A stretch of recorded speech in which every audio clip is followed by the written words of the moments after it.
ایسا شخص جو کہ اپنی بات کو سچ ثابت کرنے کے لیے بار بار جھوٹی قسمیں کھائے یا پھر غلط بیانی سے کام لے، بار بار ڈیل کرے اور اس کو توڑ دے، مطلب اپنی حرکتوں کی وجہ سے اندر سے ایک ذلیل یا پھر کم ظرف انسان ہو۔ آپ سب لوگ جانتے ہیں کہ ڈونلڈ ٹرمپ کی پوری سیاسی اور کاروباری زندگی غلط بیانی، جھوٹ، بڑے بڑے دعووں اور ایسے بیانوں سے بھری پڑی ہے جس کو انٹرنیشنل میڈیا اور فیکٹ چیکرز نے ہزاروں بار جھوٹا ثابت کیا۔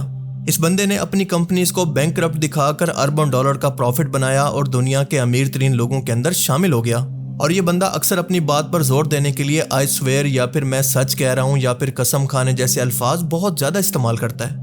ایک سپر پاور کا صدر ہونے کے باوجود بھی اس کا لہجہ بازاری اور زبان ایسی ہوتی ہے کہ خود امریکی لوگ بھی اس کو ایک کم ظرف یعنی قرآن کے مطابق مہین کہتے ہیں۔ اگلی نشانی ہے تانے دینے والا، یعنی دوسروں کا مذاق اڑانے والا اور ان کے عیب نکال کر ان کا مذاق بنانے والا، لوگوں کو سر عام تانے دینے والا۔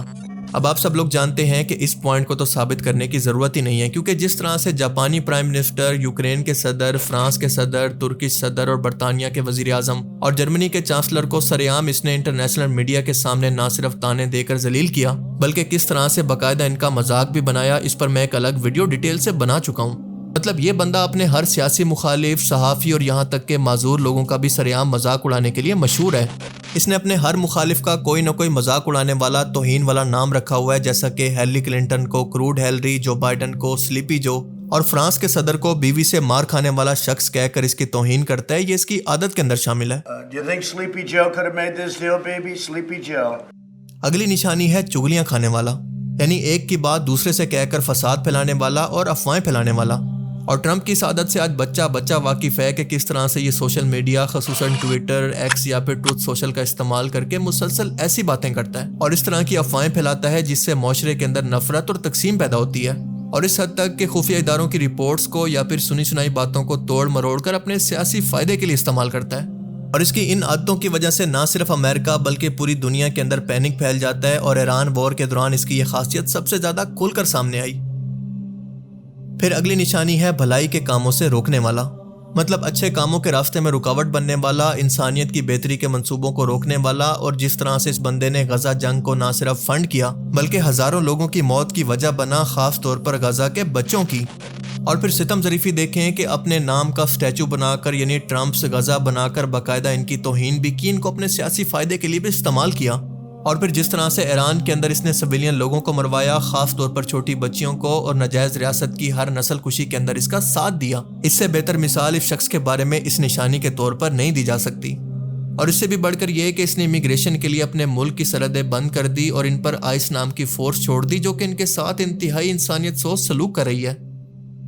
اس کے بعد اگلی نشانی ہے گناہوں کے اندر حد سے بڑھنے والا، مطلب انسانی حدود کو پامال کرنے والا ایک ظالم شخص جو کہ اخلاقی جرائم کے اندر ملوث ہو، یا پھر آسان الفاظ کے اندر اس کا نام ایپسٹین فائلز کے اندر چھوٹی بچیوں کے ساتھ انتہائی غلیظ کام کے اندر آ جائے۔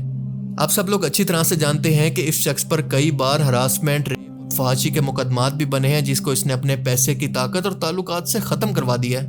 اور شاید یہ بات جان کر آپ کو زیادہ حیرت نہ ہو کہ ٹرمپ پر امریکی تاریخ کے اندر سب سے زیادہ اخلاقی، مالی اور سیاسی مقدمات بنے ہیں، مطلب وہ قانون کو کچھ نہیں سمجھتا۔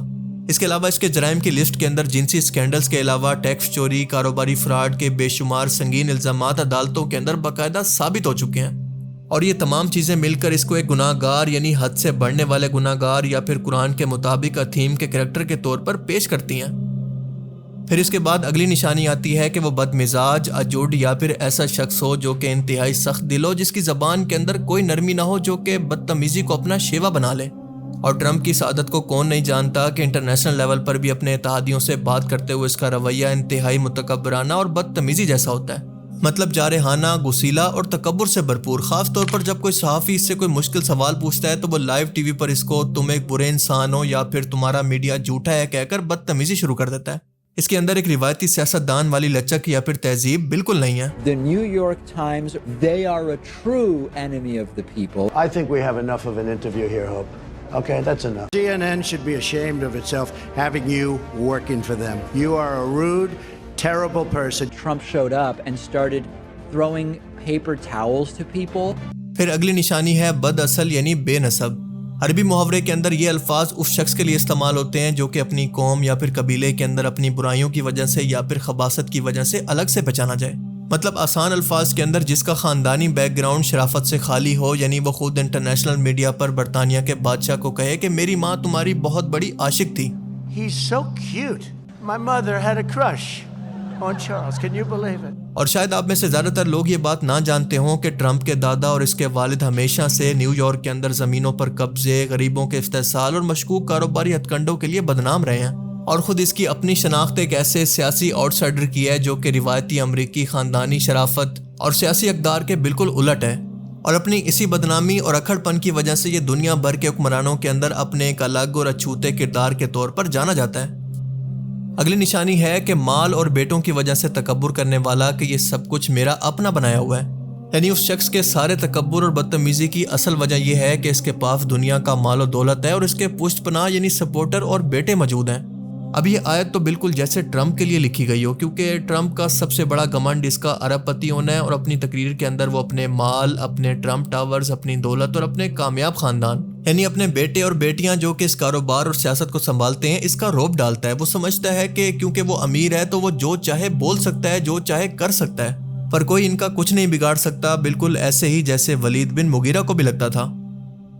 اور اس کے بعد اگلی اور آخری نشانی یہ ہے کہ دین کو اگلوں کے افسانے کہنے والا، مطلب اخلاقی اور آسمانی قوانین کا یعنی اللہ کے قوانین کا مذاق اڑانا اور اس کو پرانی باتیں کہنا. اب ٹرمپ کیونکہ بظاہر عیسائیت کا لبادہ اوڑھ کر رکھتا ہے، اپنے آپ کو کرسچن کہتا ہے، لیکن عملی طور پر وہ اللہ کے، آخرت کے اور اخلاقی اصولوں کا مذاق اڑاتا ہے، اور خود کو دنیا کا مسیحا کہہ کر یا پھر سیویئر کہہ کر یا پھر پروفٹ کہہ کر تصویریں بھی شیئر کرتا ہے، بالکل حضرت عیسیٰ کی طرح. اگرچہ وہ زبان سے یہ سب کچھ نہیں کہتا، لیکن آپ سوچ کر دیکھیں کہ جس شخص کا کریکٹر اس طرح کا ہو تو وہ مذہب کو کیا سمجھتا ہوگا. مطلب ایسے شخص کے نزدیک صرف طاقت اور پیسہ اور دنیا داری سب کچھ ہے، بالکل ایسے ہی جیسے ولید بن مغیرہ نے رسول اللہ صلی اللہ علیہ وسلم کے بدلے اسی دنیا کے مال و دولت کو اور دنیا داری کو چنا تھا. اور اس طرح سے قرآن نے 1400 سال پہلے کسی ایک انسان کی بات نہیں کی، بلکہ قیامت تک آنے والے ہر مادہ پرست اور متکبر انسان کی نفسیات کا ایک ایکس رے پیش کر دیا ہے. اور آج ہمارے سامنے اس کی ایک زندہ مثال اس شخص کی صورت میں موجود ہے، کیونکہ ڈونلڈ ٹرمپ کا کردار دراصل قریش کے اسی پرانے تکبر کا ایک جدید اور عبرتناک ورژن ہے. دیکھیں، مکہ کے سرداروں نے بھی دین حق کے مقابلے میں دنیا کی دولت اور بیٹوں کے گھمنڈ کو چنا تھا، اور آج کے حکمران بھی بالکل اسی راستے پر ہیں، لیکن دونوں کا انجام ایک ہی ہے. اور قرآن کریم کی یہ آیات ہمیں پکار پکار کر کہہ رہی ہیں کہ عروج و زوال کا معیار نہ پہلے بدلا تھا اور نہ قیامت تک کے انسان کے لیے بدلے گا. اس لیے آج اگر ہم مسلمان قرآنی شعور کی طرف واپس آ جائیں تو دنیا کی کوئی بھی سپر پاور ہمارا راستہ نہیں روک سکتی. باقی اگر ویڈیو پسند آئی ہو تو اس کو شیئر ضرور کریں تاکہ قرآنی حکمت کا یہ پیغام ہر ایک شخص تک پہنچے. اگلی ویڈیو تک کے لیے اجازت دیجیے. اللہ حافظ.